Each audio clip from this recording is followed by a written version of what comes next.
It was but some few days after encountering the Frenchman that a most significant event befell the most insignificant of the Pequod's crew, an event most lamentable, and which ended in providing the sometimes madly merry and predestinated craft with a living and ever-accompanying prophecy of whatever shattered sequel might prove her own. Now, in the whale ship, it is not everyone that goes in the boats. Some few hands are reserved called shipkeepers, whose province it is to work the vessel while the boats are pursuing the whale. As a general thing, these shipkeepers are as hardy fellows as the men comprising the boat's crews. But if there happen to be an unduly slender, clumsy, or timorous wight in the ship, that wight is certain to be made a shipkeeper. It was so in the Pequod with the little Negro Pippin by nickname, Pip by abbreviation. Poor Pip! Ye have heard of him before, ye must remember his tambourine on that dramatic midnight, so gloomy jolly. In outer aspect, Pip and Doughboy made a match, like a black pony and a white one, of equal developments, though of dissimilar color, driven in one eccentric span. But while hapless Doughboy was by nature dull and torpid in his intellects, Pip, though over-tender-hearted, was at bottom very bright, with that pleasant, genial, jolly brightness peculiar to his tribe, a tribe which ever enjoy all holidays and festivities with finer, freer relish than any other race. For blacks, the year's calendar should show naught but 365 4th of Julys and New Year's days. Nor smile so, while I write that this little black was brilliant, for even blackness has its brilliancy. Behold yon lustrous ebony, panelled in king's cabinets.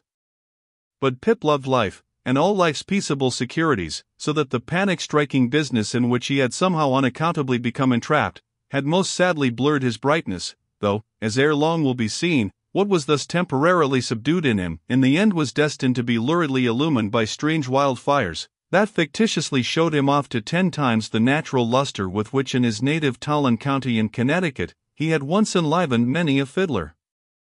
Frolic on the green, and at melodious eventide, with his gay ha-ha, had turned the round horizon into one star-belled tambourine.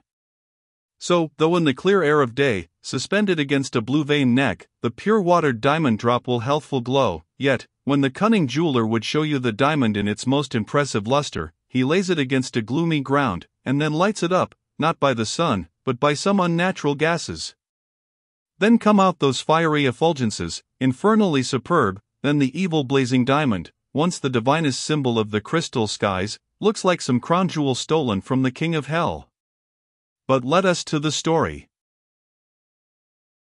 It came to pass, that in the ambergris affair Stubbs after oarsman chanced so to sprain his hand, as for a time to become quite maimed, and, temporarily, Pip was put into his place. The first time Stubb lowered with him, Pip evinced much nervousness, but happily, for that time, escaped close contact with the whale, and therefore came off not altogether discreditably, though Stubb observing him, took care, afterwards, to exhort him to cherish his courageousness to the utmost, for he might often find it needful. Now upon the second lowering, the boat paddled upon the whale, and as the fish received the darted iron, it gave its customary rap, which happened, in this instance, to be right under poor Pip's seat. The involuntary consternation of the moment caused him to leap, paddle in hand, out of the boat, and in such a way, that part of the slack whale line coming against his chest, he breasted it overboard with him, so as to become entangled in it, when at last plumping into the water. That instant the stricken whale started on a fierce run, the line swiftly straightened, and presto! Poor Pip came all foaming up to the chocks of the boat, remorselessly dragged there by the line, which had taken several turns around his chest and neck. Tashtego stood in the bows. He was full of the fire of the hunt. He hated Pip for a poltroon. Snatching the boat knife from its sheath, he suspended its sharp edge over the line, and turning towards Stubb, exclaimed interrogatively, "Cut?" Meantime Pip's blue, choked face plainly looked, "Do, for God's sake." All passed in a flash. In less than half a minute, this entire thing happened. "Damn him, cut!" roared Stubb, and so the whale was lost and Pip was saved. So soon as he recovered himself, the poor little Negro was assailed by yells and execrations from the crew. Tranquilly permitting these irregular cursings to evaporate, Stubb then in a plain, businesslike, but still half-humorous manner, cursed Pip officially, and that done, unofficially gave him much wholesome advice. The substance was, never jump from a boat, Pip, except, but all the rest was indefinite, as the soundest advice ever is. Now, in general, stick to the boat, is your true motto in whaling, but cases will sometimes happen when leap from the boat is still better. Moreover, as if perceiving at last that if he should give undiluted conscientious advice to Pip, he would be leaving him too wide a margin to jump in for the future, Stubb suddenly dropped all advice, and concluded with a peremptory command, stick to the boat, Pip, or by the Lord, I won't pick you up if you jump, mind that. We can't afford to lose whales by the likes of you, a whale would sell for 30 times what you would, Pip, in Alabama. Bear that in mind, and don't jump any more. Hereby perhaps Stubb indirectly hinted, that though man loved his fellow, yet man is a money-making animal, which propensity too often interferes with his benevolence. But we are all in the hands of the gods, and Pip jumped again.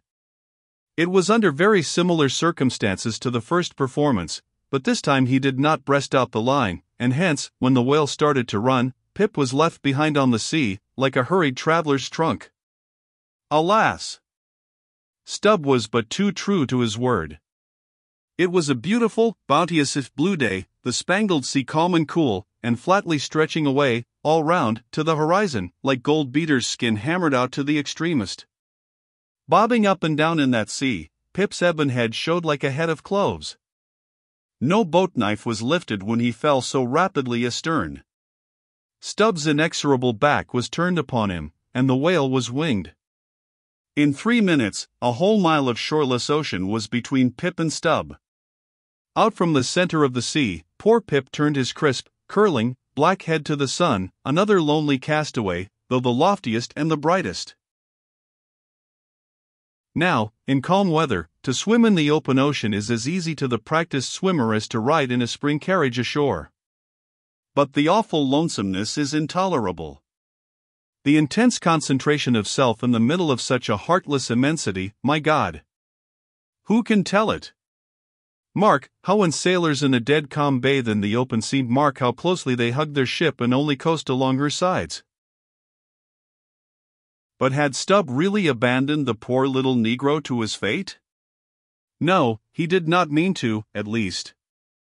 Because there were 2 boats in his wake, and he supposed, no doubt, that they would of course come up to Pip very quickly, and pick him up, though, indeed, such considerations towards oarsmen jeopardized through their own timidity, is not always manifested by the hunters in all similar instances, and such instances not unfrequently occur, almost invariably in the fishery. A coward, so called, is marked with the same ruthless detestation peculiar to military navies and armies. But it so happened that those boats, without seeing Pip, suddenly spying whales close to them on one side, turned, and gave chase, and Stubb's boat was now so far away, and he and all his crew so intent upon his fish, that Pip's ringed horizon began to expand around him miserably. By the merest chance the ship itself at last rescued him, but from that hour the little Negro went about the deck an idiot, such, at least, they said he was. The sea had jeeringly kept his finite body up, but drowned the infinite of his soul. Not drowned entirely, though. Rather carried down alive to wondrous depths, where strange shapes of the unwarped primal world glided to and fro before his passive eyes, and the miser Merman, wisdom, revealed his hoarded heaps, and among the joyous, heartless, ever-juvenile eternities, Pip saw the multitudinous, God-omnipresent, coral insects, that out of the firmament of waters heaved the colossal orbs. He saw God's foot upon the treadle of the loom, and spoke it, and therefore his shipmates called him mad. So man's insanity is heaven's sense, and wandering from all mortal reason, man comes at last to that celestial thought, which, to reason, is absurd and frantic, and weal or woe, feels then uncompromised, indifferent as his God. For the rest, blame not Stubb too hardly.